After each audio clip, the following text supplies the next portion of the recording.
The invisible giant, Bram Stoker. Time goes on in the country under the sunset much as it does here. Many years passed away, they wrought much change. And now we find a time when the people that lived in good King Mago's time would hardly have known their beautiful land if they had seen it again. It had sadly changed indeed. No longer was there the same love or the same reverence towards the king, no longer was the perfect peace. People had become more selfish and more greedy, and had tried to grasp all they could for themselves. There were some very rich and there were many poor. Most of the beautiful gardens were laid waste. Houses had grown up close round the palace, and in some of these dwelt many persons who could only afford to pay for part of a house. All the beautiful country was sadly changed, and changed was the life of the dwellers in it. The people had almost forgotten Prince Zephyr, who was dead many years ago, and no more roses were spread on the pathways. Those who lived now in the country under the sunset laughed at the idea of more giants, and they did not fear them because they did not see them. Some of them said, "Tush!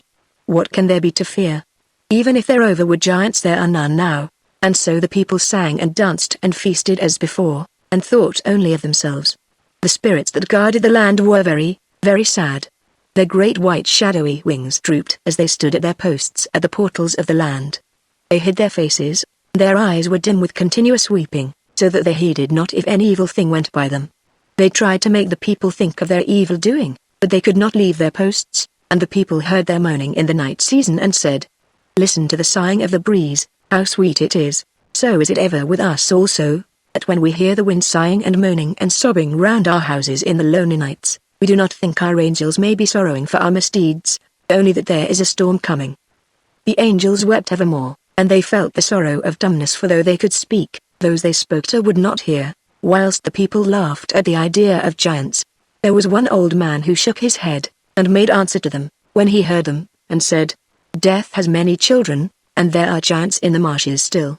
You may not see them, perhaps, but they are there, and the only bulwark of safety is in a land of patient, faithful hearts." The name of this good old man was Noel, and he lived in a house built of great blocks of stone, in the middle of a wild place far from the city. In the city there were many great old houses, story upon story high, and in these houses lived many poor people. The higher you went up the great steep stairs, the poorer were the people that lived there, so that in the garrets were some so poor that when the morning came they did not know whether they should have anything to eat the whole long day. This was very, very sad, and gentle children would have wept if they had seen their pain. In one of these garrets there lived all alone a little maiden called Zaya. She was an orphan, for her father had died many years before, and her poor mother, who had toiled long and wearily for her dear little daughter, her only child, had died also not long since. Poor little Zaya had wept so bitterly when she saw her dear mother lying dead, and she had been so sad and sorry for a long time, that she quite forgot that she had no means of living. However, the poor people who lived in the house had given her part of their own food, so that she did not starve. Then after a while she had tried to work for herself and earn her own living. Her mother had taught her to make flowers out of paper, so that she made a lot of flowers, and when she had a full basket she took them into the street and sold them. She made flowers of many kinds, roses and lilies, and violets, and snowdrops, and primroses, and mignonette, and many beautiful sweet flowers that only grow in the country under the sunset. Some of them she could make without any pattern, but others she could not, so when she wanted a pattern she took her basket of paper and scissors, and paste, and brushes, and all the things she used, and went into the garden which a kind lady owned, where there grew many beautiful flowers. There she sat down and worked away, looking at the flowers she wanted. Sometimes she was very sad, and her tears fell thick and fast as she thought of her dear dead mother. Often she seemed to feel that her mother was looking down at her, and to see her tender smile in the sunshine on the water. Then her heart was glad, and she sang so sweetly that the birds came around her and stopped their own singing to listen to her. She and the birds grew great friends, and sometimes when she had sung a song they would all cry out together, as they sat round her in a ring, in a few notes that seemed to say quite plainly, "Sing to us again. Sing to us again." So she would sing again. Then she would ask them to sing, and they would sing till there was quite a concert. After a while the birds knew her so well that they would come into the room, and they even built their nests there, and they followed her wherever she went. The people used to say, "Look at the girl with the birds, she must be half a bird herself, for see how the birds know and love her." From so many people coming to say things like this, some silly people actually believed that she was partly a bird, and they shook their heads when wise people laughed at them, and said, "Indeed she must be, listen to her singing, her voice is sweeter even than the birds." So a nickname was applied to her, Naughty boys called it after her in the street, and the nickname was Big Bird. But Zaya did not mind the name, and although often naughty boys said it to her, meaning to cause her pain, she did not dislike it, but the contrary, for she so gloried in the love and trust of her little sweet-voiced pets that she wished to be thought like them. Indeed, it would be well for some naughty little boys and girls if they were as good and harmless as the little birds that work all day long for their helpless baby birds, building nests and bringing food, and sitting so patiently hatching their little speckled eggs. One evening Zaya sat alone in her garret, very sad and lonely. It was a lovely summer's evening, and she sat in the window looking out over the city. She could see over the many streets towards the great cathedral whose spire towered aloft into the sky, higher by far even than the great tower of the king's palace. There was hardly a breath of wind, and the smoke went up straight from the chimneys, getting further and fainter till it was lost altogether. Zaya was very sad. For the first time for many days her birds were all away from her at once, and she did not know where they had gone. It seemed to her as if they had deserted her, and she was so lonely, poor little maid, that she wept bitter tears. She was thinking of the story which long ago her dead mother had told her, how Prince Zephyr had slain the giant, and she wondered what the prince was like, and thought how happy the people must have been when Zephyr and Bluebell were king and queen. Then she wondered if there were any hungry children in those good days, and if, indeed, as the people said, there were no more giants. So she went on with her work before the open window. Presently she looked up from her work and gazed across the city. She saw a terrible thing, something so terrible that she gave a low cry of fear and wonder, and leaned out of the window, shading her eyes with her hands to see more clearly. In the sky beyond the city she saw a vast shadowy form with its arms raised. It was shrouded in a great misty robe that covered it, fading away into air so that she could only see the face and the grim, spectral hands. The form was so mighty that the city below it seemed like a child's toy.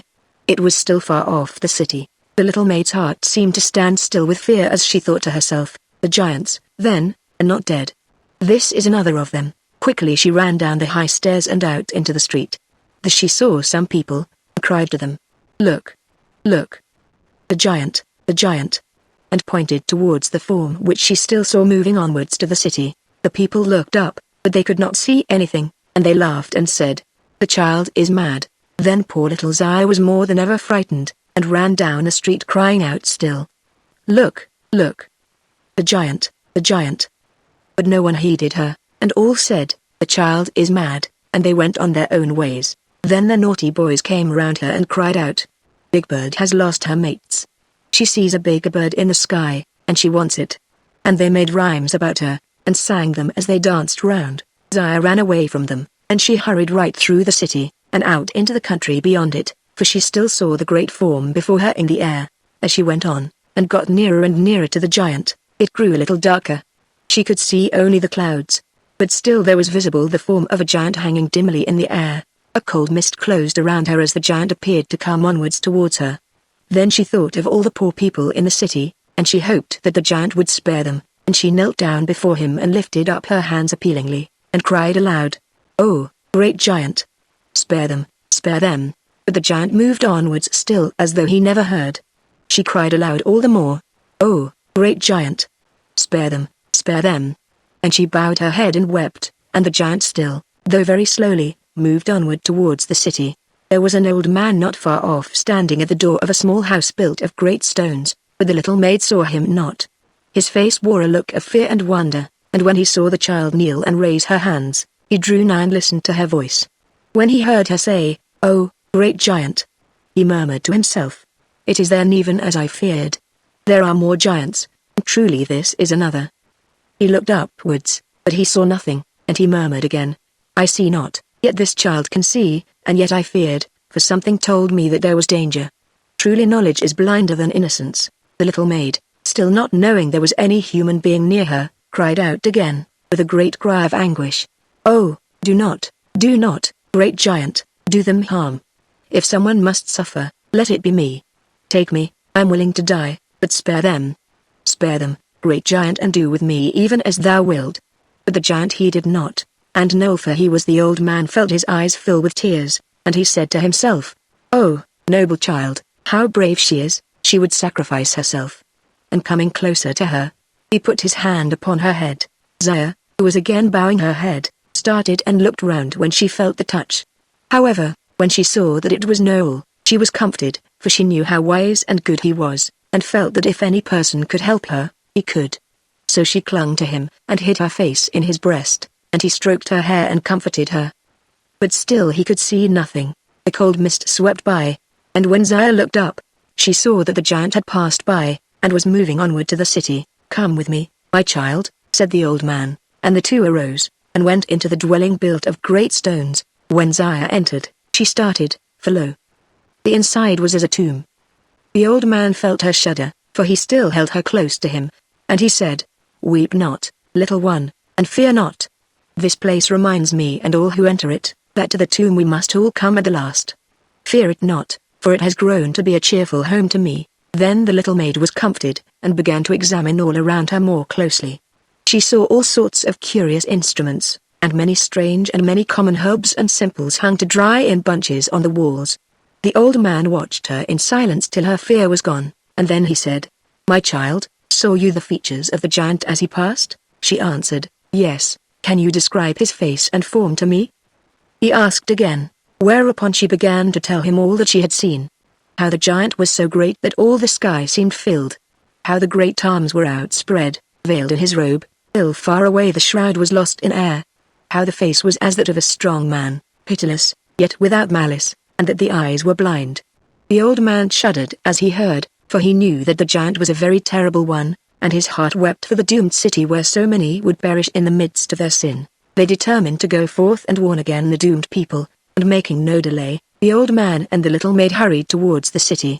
As they left the small house, Zaya saw the giant before them, moving towards the city. They hurried on, and when they had passed through the cold mist, Zaya looked back and saw the giant behind them. Presently they came to the city. It was a strange sight to see that old man and that little maid flying to tell people of the terrible plague that was coming upon them. The old man's long white beard and hair and the child's golden locks were swept behind them in the wind, so quick they came. The faces of both were white as death. Behind them, seen only to the eyes of the pure-hearted little maid when she looked back, came ever onward at slow pace the spectral giant that hung a dark shadow in the evening air.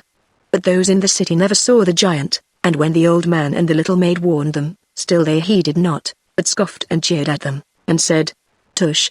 There are no giants now," and they went on their way, laughing and jeering. Then the old man came and stood on a raised place amongst them, on the lowest step of the great fountain with the little maid by his side, and he spake thus, "O, people, dwellers in this land, be warned in time. This pure-hearted child, round whose sweet innocence even the little birds that fear men and women gather in peace, has this night seen in the sky the form of a giant that advances ever onward menacingly to our city. Believe, oh, believe, and be warned, whilst ye may.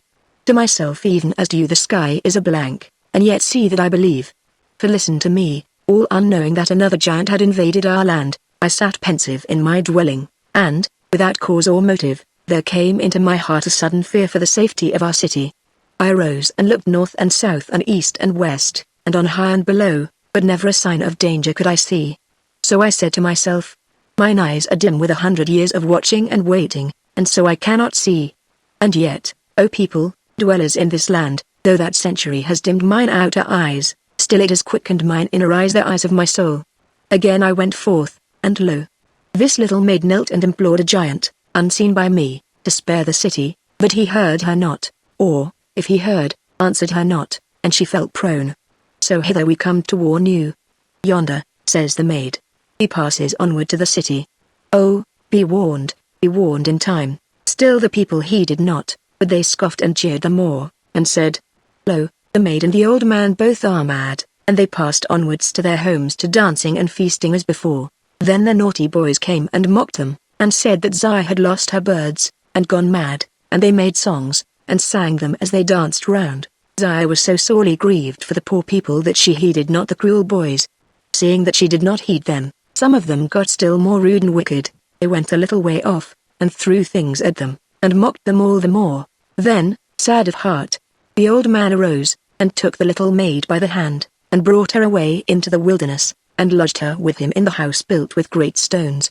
That night Zaya slept with the sweet smell of the drying herbs all around her, and the old man held her hand that she might have no fear. In the morning Zaya arose betimes, and awoke the old man, who had fallen asleep in his chair. She went to the doorway and looked out, and then a thrill of gladness came upon her heart, for outside the door, as though waiting to see her, sat all her little birds, and many, many more. When the birds saw the little maid they sang a few loud joyous notes, and flew about foolishly for very joy, some of them fluttering their wings and looking so funny that she could not help laughing a little. When Noel and Zaya had eaten their frugal breakfast and given to their little feathered friends, they set out with sorrowful hearts to visit the city, and to try once more to warn the people. The birds flew around them as they went, and to cheer them sang as joyously as they could, although their little hearts were heavy. As they walked they saw before them the great shadowy giant, and he had now advanced to the very confines of the city. Once again they warned the people, and great crowds came round them, only mocked them more than ever. Naughty boys threw stones and sticks at the little birds and killed some of them. Poor Zaya wept bitterly, and Noel's heart was very sad. After a time, when they had moved from the fountain, Zaya looked up and started with joyous surprise, for the great shadowy giant was nowhere to be seen. She cried out in joy, and the people laughed and said, "Cunning child. She sees that we will not believe her, and she pretends that the giant has gone." They surrounded her, cheering, and some of them said, "Let us put her under the fountain and duck her, as a lesson to liars who would frighten us." Then they approached her with menaces. She clung close to Noel, who had looked terribly grave when she had said she did not see the giant any longer, and who was now as if in a dream, thinking. But at her touch he seemed to wake up, and he spoke sternly to the people, and rebuked them. But they cried out on him also, and said that as he had aided Zaya in her lie he should be ducked also, and they advanced to lay hands on them both. The hand of one who was a ringleader was already outstretched, when he gave a low cry, and pressed his hand to his side, and, whilst the others turned to look at him in wonder, cried out in great pain, and screamed horribly. Even whilst the people looked, his face grew blacker and blacker, and he fell down before them, and writhed a while in pain, and then died. All the people screamed out in terror, and ran away, crying aloud, "The giant! The giant! He is indeed amongst us." They feared all the more that they could not see him. But before they could leave the marketplace, in the center of which was the fountain, many fell dead and their corpses lay. There in the center knelt the old man and the little maid, praying, and the birds sat perched around the fountain, mute and still, and there was no sound heard save the cries of the people far off. Then their wailing sounded louder and louder, for the giant plague was amongst and around them, and there was no escaping, for it was now too late to fly, alas. In the country under the sunset there was much weeping that day, and when the night came there was little sleep, for there was fear in some hearts and pain in others. None were still except the dead, who lay stark about the city, so still and lifeless that even the cold light of the moon and the shadows of the drifting clouds moving over them could not make them seem as though they lived. And for many a long day there was pain and grief and death in the country under the sunset. Noel and Zaya did all they could to help the poor people, but it was hard indeed to aid them, for the unseen giant was amongst them, wandering through the city to and fro, so that none could tell where he would lay his ice-cold hand. Some people fled away out of the city, but it was little use, for go how they would and fly never so fast they were still within the grasp of the unseen giant. Ever and anon he turned their warm hearts to ice with his breath and his touch, and they fell dead. Some, like those within the city, were spared, and of these some perished of hunger, and the rest crept sadly back to the city and lived or died amongst their friends. And it was all, oh, so sad, for there was nothing but grief and fear and weeping from morn till night. Now, see how Zaya's little bird friends helped her in her need. They seemed to see the coming of the giant when no one, not even the little maid herself, could see anything, and they managed to tell her when there was danger just as well as though they could talk. At first Noel and she went home every evening to the house built of great stones to sleep, and came again to the city in the morning, and stayed with the poor sick people, comforting them and feeding them, and giving them medicine which Noel, from his great wisdom, knew would do them good. Thus they saved many precious human lives, and those who were rescued were very thankful, and henceforth ever after lived holier and more unselfish lives. After a few days, however, they found that the poor sick people needed help even more at night than in the day, and so they came and lived in the city all together, helping the stricken folk day and night. At the earliest dawn Zaya would go forth to breathe the morning air, and there, just waked from sleep, would be her feathered friends waiting for her. They sang glad songs of joy, and came and perched on her shoulders and her head, and kissed her. Then, if she went to go towards any place where, during the night, the plague had laid his deadly hand, they would flutter before her, and try to impede her, and scream out in their own tongue, "Go back! Go back!" They pecked of her bread and drank of her cup before she touched them, and when there was danger for the cold hand of the giant was placed everywhere they would cry, "No, no!" And she would not touch the food, or let anyone else do so. Often it happened that, even whilst it pecked at the bread or drank of the cup, a poor little bird would fall down and flutter its wings and die, but all they that died, did so with a chirp of joy, looking at their little mistress, for whom they had gladly perished. Whenever the little birds found that the bread and the cup were pure and free from danger, they would look up at Zaya jauntily, and flap their wings and try to crow, and seemed so saucy that the poor sad little maiden would smile. There was one old bird that always took a second, and often a great many pecks at the bread when it was good, so that he got quite a hearty meal, and sometimes he would go on feeding till Zaya would shake her finger at him and say, "Greedy," and he would hop away as if he had done nothing. There was one other dear little bird, a robin, the breast as red as the sunset, that loved Zaya more than one can think. When he tried the food and found that it was safe to eat, he would take a tiny piece in his bill, fly up and put it in her mouth. Every little bird that drank from Zaya's cup and found it good raised its head to say grace, and ever since then the little birds do the same. They never forget to say their grace as some thankless children do. Thus Noel and Zaya lived, although many around them died, and the giant still remained in the city. So many people died that one began to wonder that so many were left, for it was only when the town began to get thin that people thought of the vast numbers that had lived in it. Poor little Zaya had got so pale and thin that she looked a shadow, and Noel's form was bent more with the sufferings of a few weeks than it had been by his century of age. But although the two were weary and worn, they still kept on their good work of aiding the sick.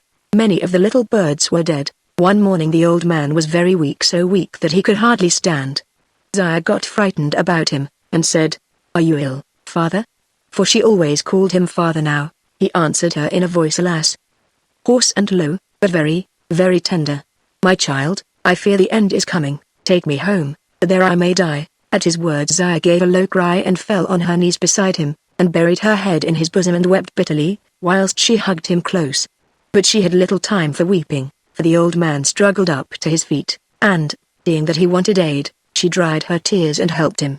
The old man took his staff, and with Zaya helping to support him, got as far as the fountain in the midst of the marketplace, and there, on the lowest step, he sank down as though exhausted. Zaya felt him grow cold as ice, and she knew that the chilly hand of the giant had been laid upon him. Then, without knowing why, she looked up to where she had last seen the giant as Noel and she had stood beside the fountain. And lo! As she looked, holding Noel's hand, she saw the shadowy form of the terrible giant who had been so long invisible growing more and more clearly out of the clouds. His face was stern as ever, and his eyes were still blind. Zaya cried to the giant, still holding Noel tightly by the hand, "Not him, not him. Oh, mighty giant. Not him. Not him." And she bowed her head and wept. There was such anguish in her heart that to the blind eyes of the shadowy giant came tears that fell like dew on the forehead of the old man. Noel spake to Zaya, "Grieve not, my child. I am glad that you see the giant again, for I have hope that he will leave our city free from woe. I'm the last victim, and I gladly die." Then Zaya knelt to the giant, and said, "Spare him. Oh, spare him and take me. But spare him. Spare him." The old man raised himself upon his elbow as he lay, and spake to her. "Grieve not, my little one, and repine not. Sooth I know that you would gladly give your life for mine. But we must give for the good of others that which is dearer to us than our lives. Bless you, my little one, and be good. Farewell. Farewell." As he spake the last word he grew cold as death, and his spirit passed away. Zaya knelt down and prayed, and when she looked up she saw the shadowy giant moving away. The giant turned as he passed on, and Zaya saw that his blind eyes looked towards her as though he were trying to see. He raised the great shadowy arms, draped still in his shroud of mist, as though blessing her, and she thought that the wind that came by her moaning bore the echo of the words, "Innocence and devotion save the land." Presently she saw far off the great shadowy giant plague moving away to the border of the land, and passing between the guardian spirits out through the portal into the deserts beyond forever.